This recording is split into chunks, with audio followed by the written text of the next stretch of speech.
it's going to take a decade in order to get the real profitable outcomes of this. Yeah, Ukrainians decided to provide a tax exemption regime for Ukraine, and that's the reason why this deal has to be ratified by the House. Ukrainians believe that they will provide a fast-track licensing approach for the U.S. investors. So that's a beneficial regime for the Americans. One of the most important issues, another one that we managed to escape, is that there is no any kind of reimbursement clause. Let me remind you that President Trump, he was thinking that Ukraine is to repay in a retroactive perspective the amount of security aid that has been delivered to Ukraine. And it's not $350 billion. It's around $130 billion, slightly lower than Europeans already gave to Ukraine. So there is no this kind of clause. And there is no arbitration clause.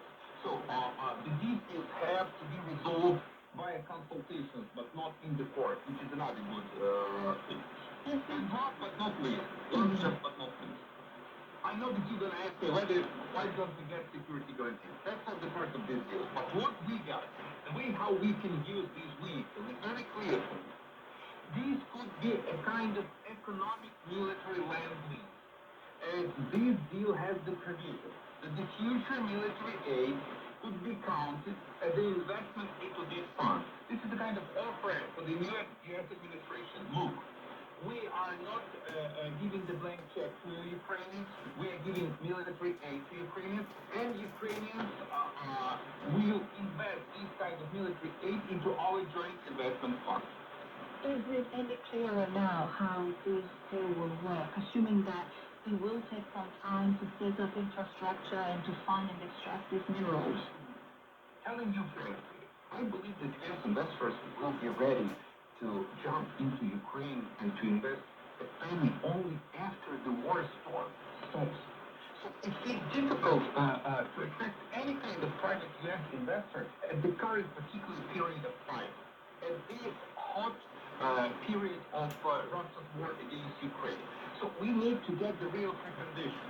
And the real precondition is not this framework mineral deal agreement. The real precondition is the ceasefire deal and durable peace, which is the ultimate goal of Ukraine and I believe the U.S. administration. And frankly speaking, after the interview of both U.S. VP and Secretary Rubio and Special Envoy Salas, my guess is that Americans will not turn its back on Ukraine and will not abandon talks. Is this your view as well that this deal is kind of a step forward towards finding that durable peace getting to the end of the war? So it's a piece of the puzzle, but it is an important piece. You're well aware of this debacle that we had in the Oval last month. So we managed to get along with the Trump administration. And I can't believe that the Russians are not taking this kind of deal. So it's a very strong step forward. We heard mentioned a Russian official who, in a way, dismissed Ukraine as a country, saying that this is a country that is staying or is promising minerals from a disappearing country. If and when the war does come to an end, how do you see the two countries, still neighbors, still sharing ties? There are families who are in both countries. How do you see that relationship between Ukraine and Russia going forward? So you just named some Russian official. That's not some Russian official. This is the former Russian president, and now the deputy chair of Russian National Security Council, Medvedev, who is definitely pissed off, realizing that Ukraine got along with America. In terms of future relations with the war criminals and the country that waged a brutal war against Ukraine, I mean Russia. I don't want even to elaborate on this. Yeah. So I want to see Putin, Medvedev, and the rest of the gang sitting behind the bars in the International Criminal Court in Hague. That's my idea.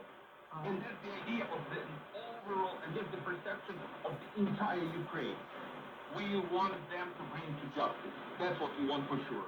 Thank you so much for your time, Arsenio, the two-time Prime Minister of Ukraine, now Chairman of the Kyiv Security Forum.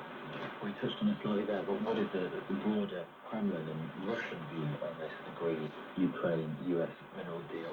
Well, they pulled the exclusive Russian sanctions as well, but have we had much reaction from Moscow to this?